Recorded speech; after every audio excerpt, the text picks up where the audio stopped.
Thanksgiving is over, our bellies are full, and now it's time to see if the Saints can feast on the Falcons on Sunday. Saints Insider Podcast for Friday, November the 24th. Zach Ewing here with Rod Walker, Luke Johnson, Matthew Paris, here to preview what is undoubtedly the biggest game of the year thus far for the Saints. I know we've said that a few times, but this one really is. Control of the NFC South on the line. May not feel like this is a good season for the Saints, but guys, it may feel a whole lot more like that if they could come up with victory in Mercedes-Benz Stadium on Sunday. Yeah. I mean, they would really be in the driver's seat if that happened, right? They'd have essentially a 2-game lead over Atlanta with 6 games left to play. They would be above 500 at this stage of the season, which is first time since I think the 2021 campaign when they won the Week 18 game against Atlanta to finish 9-8. So, look, huge game for them, and it's a huge opportunity for them to kind of rewrite this narrative that's taken place for the first 10 games, where they're an underperforming team, an underachieving team. This is an opportunity for them, but we'll see if they can actually take advantage of it. We've spent the bye week saying, Rod, yeah, it's still out there and they can still do this, but we've been saying that, and the Saints have been saying that themselves and saying we're going to turn it around, and this is who we are, and we'll figure it out.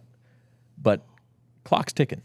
Yeah, this is the second time we've talked about the reset button. I guess we talked about it after the mini bye, and now there's a chance to do it again and see if they can get back on track. So this is a team that's a lot like the Saints. I mean, they have some of the same issues that the Saints have. So this is a game that's winnable, but it's not obviously it's not a guarantee. But they need to win this game because you have Detroit coming up next, and the schedule does get a little easier, I guess, after Detroit. But they need to win this game just because of what it means in the NFC South. Yeah, and of course, Matt, it's not like the Falcons can sit there and say that they've been keeping things on the rails and having the season that they expected either. No, they've lost 3 in a row. They were kind of they had a stronger start to the season. I think it's interesting that the teams that the Falcons have beat are kind of the ones that New Orleans has lost to. They've beaten Tampa, they've beaten Green Bay, Houston even. And so, that doesn't always necessarily work. Just because you beat one opponent doesn't mean the Falcons are automatically better than the Saints, but they're in desperation mode here. They went back to Desmond Ridder for this week after playing Heineke the last 2 games. So it's really go time for them, but it's go time for the Saints as well. Yeah, it's Black Friday. Hope you're listening to this after a relaxing holiday and shopping trip or online shopping, whatever you did Friday morning. You're still looking for that Christmas gift for someone else on your list. We've got an idea for you. No better gift than a championship poster to commemorate what's been a lot of titles the last few years in Louisiana. Individual posters and championship poster sets are all available now and will arrive in plenty of time before the holidays. Visit store.NOLA.com and use promo code INSIDER for 15% off your order. That's store.NOLA.com. This is the Saints Insider Podcast. We're brought to you by Bank Plus. Encourage you to subscribe to our SaintsOnNOLA.com YouTube channel. Hit the like button for us or leave a review on Apple Podcasts or Spotify.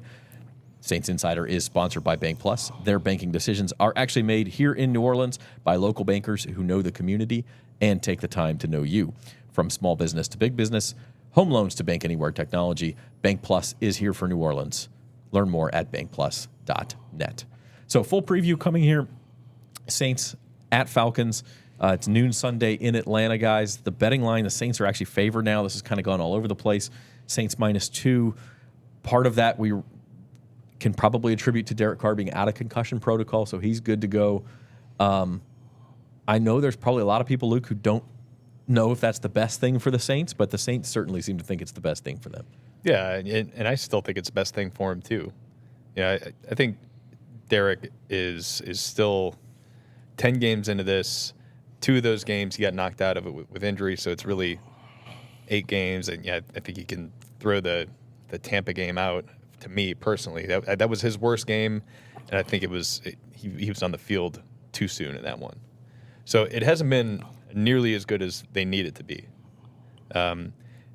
Certainly not as good as they want it to be, but I think it's still there. I think there's still potential for that to be good. And frankly, they need it to be because they signed him to this big contract. They cannot move on from him after this year. Right? They're at minimum, they're with him for the remainder of this year, and all of next year because just financially it just doesn't make any sense. So they need him to be better, and I think it's still possible. I think the line has played better. I think they need to support him a little bit more with the run game, get something going there because it's just been really non-existent, and like see what he can do there. But I think he does deserve a little bit of, like, I think we can look at the first 10 games of the season and say, a little bit of a grace period here because he is coming over to a new team, working with new players. They still need it to be better, though. Yeah, it's clearly been not what anybody expected, Rod, but I do think that the fans kind of calling for Derek's job and things like that are missing the mark a little bit, just from the perspective of, like Luke said, he's going to be here. And so I think the thing as a fan, you want him to succeed and show that he can do the job.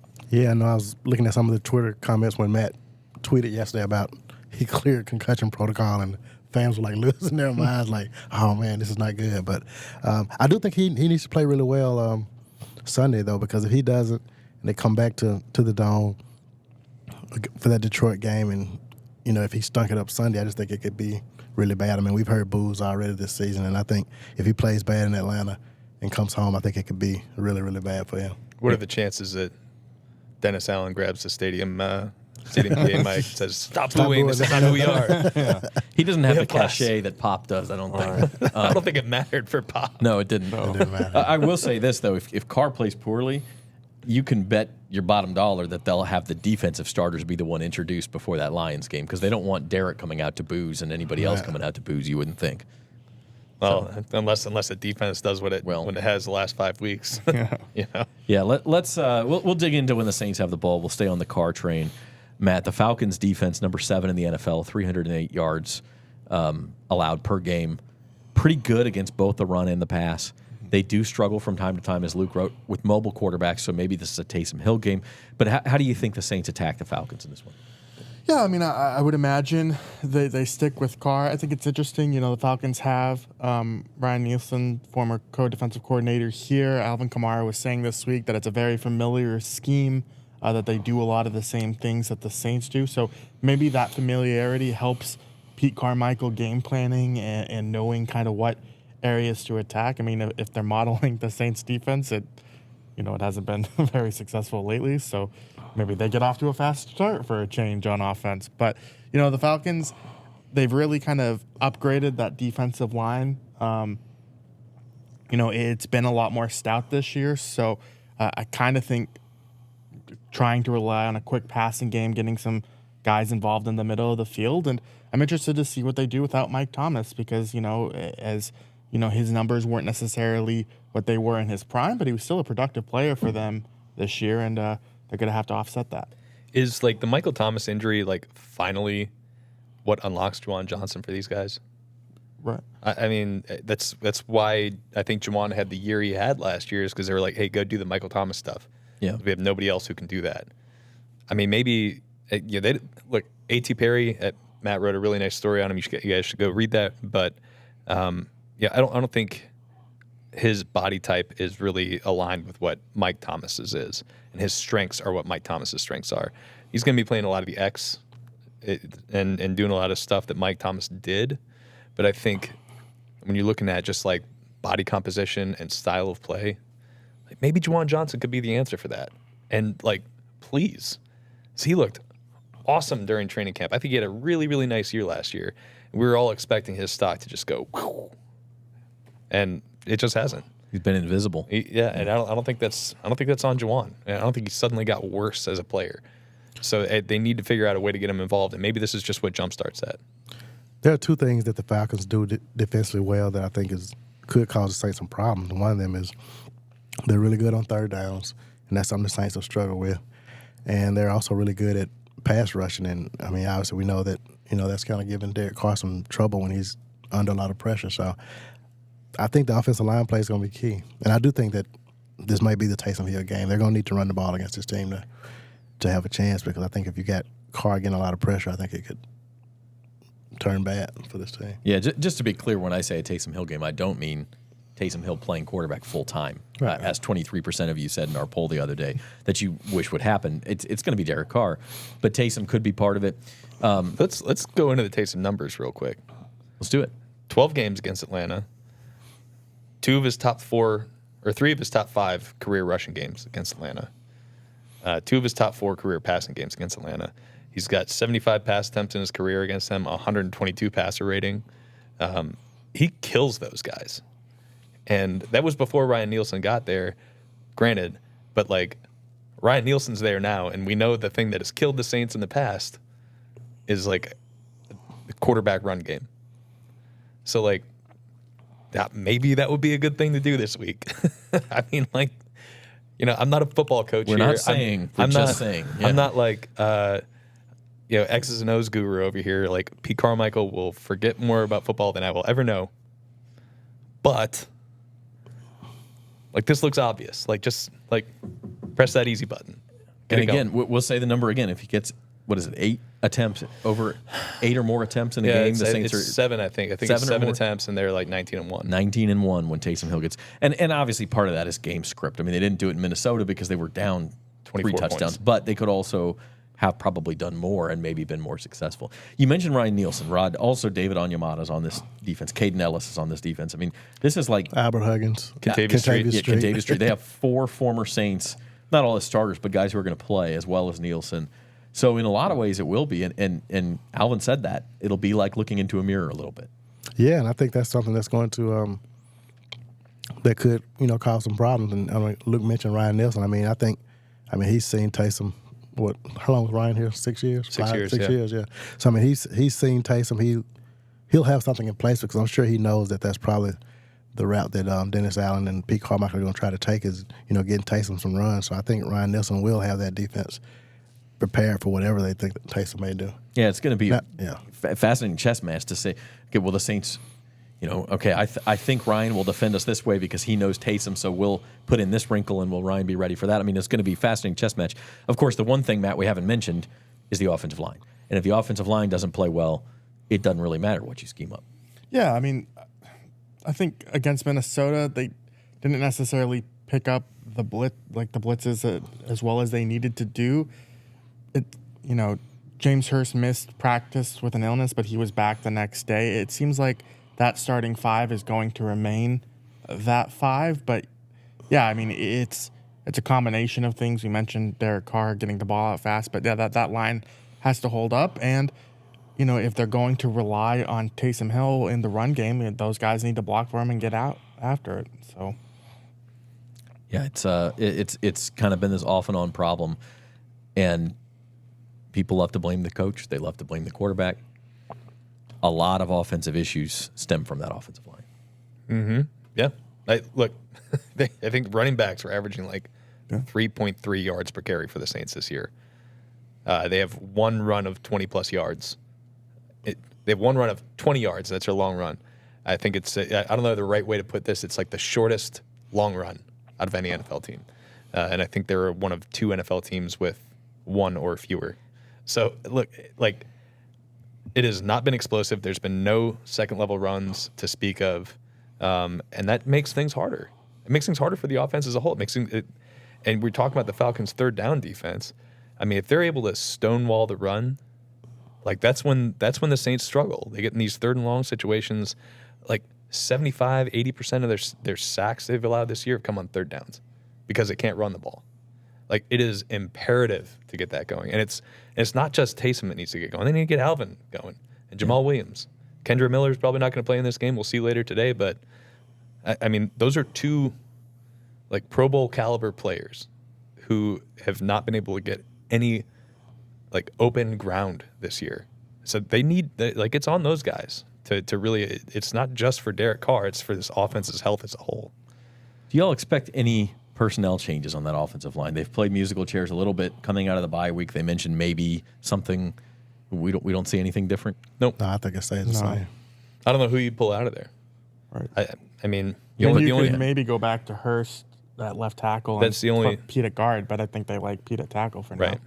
Yeah, I mean, at some point, it's deck chairs on the Titanic. I mean, you got to either sink or swim with what you got. So, Titanic and sink or swim. That's a hell of an image. You chose to go there. I did. And we're gonna just let it fly. Well, Get fired up for Sunday, folks. that's right. That's right. 7 games left. Okay, so that's when the Saints have the ball. Other side of things, when the Falcons have the ball, this matchup probably a little more advantageous for the Saints, Rod. But Falcons named Desmond Ridder their starting quarterback over Taylor Heineke. They've gone back and forth on those two. Now they're back with Ridder. He's the more mobile of the two, which of course is something the Saints have struggled with. Yeah, and we've talked about that since last season, I guess. And Ritter's had his problems taking care of the ball, which is kind of why he got benched, I believe. And if he can take care of the ball, I think he can. Again, I think he can cause some trouble too because he is mobile, and that just gives the Saints fits for whatever reason. And they keep saying they're going to fix it. And they brought in Jason Pierre-Paul to try to help up front, but they're going to have to stop the running game of the Falcons. That's what they want to do. We know how good Bijan Robinson is. They'll line him up in different places. So stopping the run is going to be the key for the Saints on defense in this game. Yeah, and you mentioned JPP coming in. We have reason to believe he may be activated for this game. We'll see. He's on the practice squad right now, but the Saints obviously need more of a pass rush. They're, I think, 27th in the league in sacks per game, but the Falcons are like 26 in the league in sacks allowed per game. So maybe this is a get-right spot for that pass rush. Potentially, yeah, but I think it's like Rod said, it's kind of incumbent on them stopping the run. Like these teams are very much mirror images of each other, right? Maybe not in the scheme sense on offense, but a lot of their issues are the same. And if the Falcons are ripping off 4, 6, 3, 8, whatever on first and second downs, and they're getting into these very manageable third downs, like I don't see how this Saints pass rush is going to be able to impact the game. They need to get them in the third and long situations, force Desmond Ridder to beat you, because he hasn't really beaten anybody with his arm, maybe with the exception of the Houston Texans earlier this year. And then if he's got the ball in his hands, he's putting the ball in the air. They've turned the ball over 16 times this year. The Saints are a very advantageous or opportunistic defense when it comes to takeaways. So that's like the whole key to this. Like, yes, their pass rush can get going, but it's completely dependent on other things happening. Yeah, just want to correct those rankings. The Saints are 28th in the NFL in sacks. Falcons 26th in number of times sacked. So see that on the graphic on your screen. Matt, we haven't talked about Marshawn Lattimore. He's going to miss this game. That's a place where Paulson Adebo has excelled as an outside corner. He hasn't been by himself. It hasn't been by himself. He hasn't been the number one corner, put it that way. The Falcons kind of famous for not using their skill players as much as people think they should. So in a way, this may be a soft landing spot for that secondary for life without Lattimore for however long it lasts. Yeah, Drake London was one of my favorite receivers coming out of last year's draft, and he really hasn't. He's had his moments, but he's not the type of guy, at least in this offense, that you would really have to, I think, beware of for a number one receiver. I think he has that skill set, but the Falcons, for whatever reason, don't use him that way. I saw a great clip of this woman catching a bouquet on Twitter of she had her hand all the way back here to catch it, and someone commented if the Falcons drafted her, she'd be a run blocker. So that's kind of how frustrated fans are with them at the moment. But they use their personnel the run game itself is very creative, but I think that creativity at times can maybe overcomplicate things in terms of not using Kyle Pitts, Drake London, even Bijan Robinson. I don't think, more so recently, you've started to see his workload get to where they want to be, but it wasn't like that early in the season. And yeah, as they've started to skid here, I think those are some of the main problems for the Falcons, and that puts the Saints in an advantageous situation, I think. Some of the same things we talk about the Saints, though, not getting people the ball, not getting Juwan the ball, not getting Tyson the ball. The Falcons sort of do some of the same things. Don't get those guys the ball. Yeah, they have Kyle Pitts. Right, who we all thought was going to be one of the greatest awesome. tight ends. Yeah. they drafted him, top 6, something like that? They drafted Pitts and then Bijan Robinson, and Saints fans on draft night are like, oh, man, we got to deal with those guys for the next and Drake 5, London, 6 they're years. all top 10 picks. And none of them have made much of an impact. Yeah. Bijan has done some really cool stuff, but it's just their usage on him is just perplexing. And like Kyle Pitts, I mean, he's like a 6'6", 250-pound guy who runs like a 4.4, and Jonnu Smith is like their target leader as a tight end receiver. I mean, Jonnu Smith's a nice player, but like one of those guys is like crazy, like crazy good. They just don't use him, and they can't figure out how to use him. I don't know. It's strange, but like we saw T.J. Hawkinson last week just go off, or not last week, but week 10, just go off against the Saints. I mean, they could be vulnerable against tight ends, and I think the Falcons have a couple good ones. Jonnu Smith is a good tight end. Kyle Pitts supposedly is a good tight end, so maybe that could give him problems. We'll talk about keys to the game in a minute, but one thing that sticks out to me, how turnover prone the Falcons have been and how good the Saints have been at taking the ball away. You don't want to oversimplify things, but it sure feels like the Saints need to take the ball away at least once, maybe twice, to win this game. Yeah, and they didn't take the ball away against Minnesota for the first time this year, I believe. So, they're going to have to do that to give them. That's something that's going to be really important in this game. And I think Ritter's the kind of guy you can turn the ball over. But again, it goes back to stopping the run and making him have to throw and beat you. And if you do that, you do have a chance to force some turnovers, I would think. Well, and if he gets out on the move too, he's had quite a few fumbles. Right. Year. He just doesn't take care of the ball. Yeah, he's the type of guy too that seems like when he commits a turnover, it's really in an unideal spot. Turnovers are never ideal, but I know they played Washington earlier in the season, and he fumbled like right as they were about to score. It seems like they're always kind of good for like the worst turnovers possible, and that's why he was benched in the first place. And they dominated that game down in Tampa Bay and barely won it anyway because he fumbled inside the 10-yard line a couple times, I think. Did he fumble in the dome last year too? Didn't they have a big? I can't remember, but probably. I think that was his first. Was that his first start? First start. Yeah, his first start came against the Saints. I think he had a big fumble, or somebody on the Falcons did, and kind of cost him the game. But they got to take care of the ball. All right, quick word on special teams. Young-Ho Koo is on the injury report. I think he's probably going to play. It's a back injury. He didn't practice Wednesday, but he did yesterday, so he'll probably be fine. On the other side, Blake Grupe, kind of quietly, has hit 6 of his last 7 field goals. And I think for as much hand-wringing as there's been about Blake Grupe, he's pretty far down the list of the Saints' problems right now. Yeah, I think so. Yeah, I think Blake Grupe's been fine. I know he is probably down bottom third of the NFL in field goal percentage, but I think this is just some of the stuff you live with a rookie specialist. I think he's shown enough from a skill set standpoint, from a consistency standpoint, going on a couple stretches where he's made 7-8 kicks in a row. I think you feel fine about him. This is just kind of a rookie kicker thing. You just kind of have to ride the roller coaster sometimes. But I think he clearly has the talent to be kicking in the NFL. I feel like on the list of Saints concerns, he's like way below a lot of stuff. Way down there. He's around number 53. So is that because the Saints just have so many other problems? Well, I mean, problems. Yeah. Look, if the Saints were a 8-2 football team right now, and their 2 losses were because the kickers missed field goals in crunch time, like, yeah, sure. Right.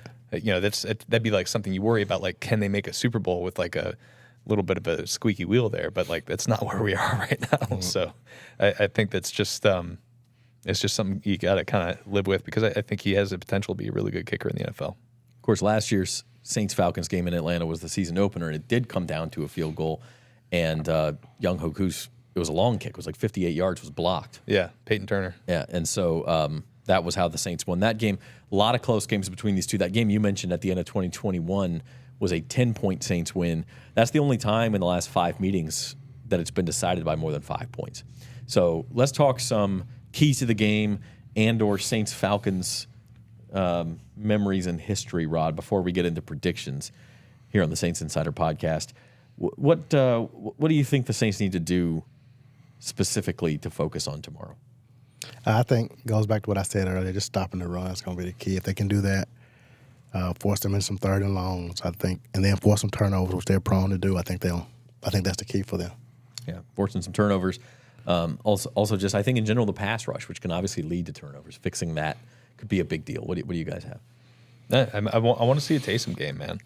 Because it's a lot of fun just to watch Taysom do his thing, and B, because I think it's a really good path to a win for the Saints if they can just get him involved and get him involved early. He's a guy. If you look at his like career splits, like almost half of his career rushing yards or rushing attempts have come in the fourth quarter because they kind of use him as a closer. But I think this is the type of thing where, especially the way the last couple of weeks have gone, like get him involved early, let him be a big cog in the offensive wheel early in the game, and kind of get things going and see where it goes from there. I don't think you need to give him like 15, 18 touches because that's never what he's going to be for them. But if you can kind of get him established early, maybe kind of get some long drives going early, let that defense kind of settle in and kind of get back to playing the ball it's used to playing. I think that's a really good recipe for New Orleans.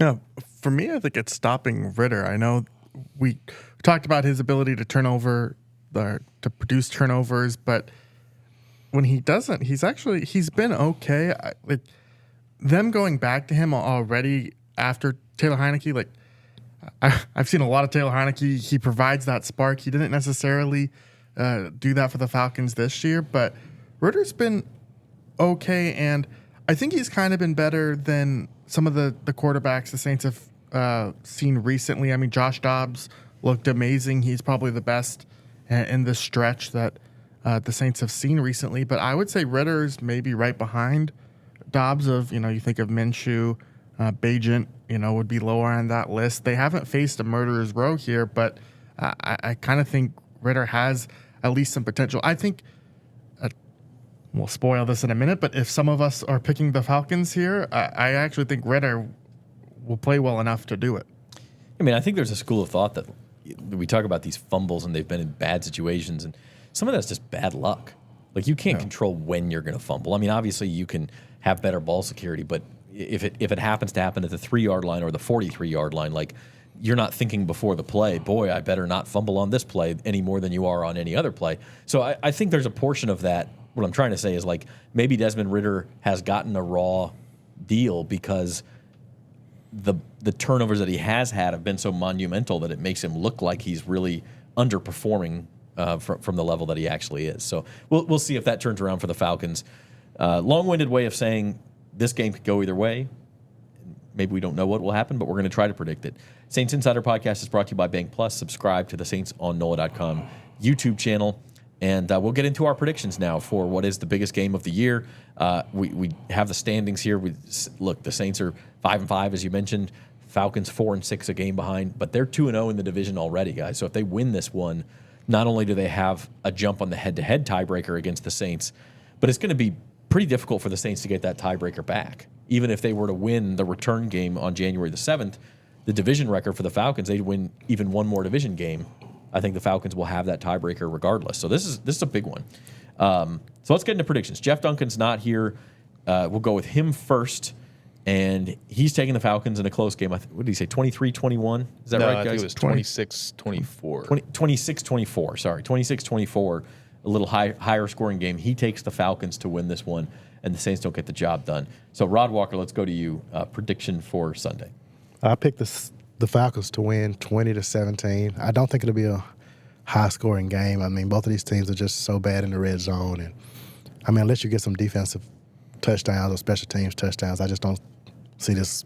I don't know what the over-under is, but I don't think it's going to be a whole lot in this game. So I picked the Falcons to win 20-17, which it will be their first time beating the Saints in Atlanta in like 6 years. The Saints have won like 5 in a row in Atlanta, which is pretty crazy when you think about that in a rivalry.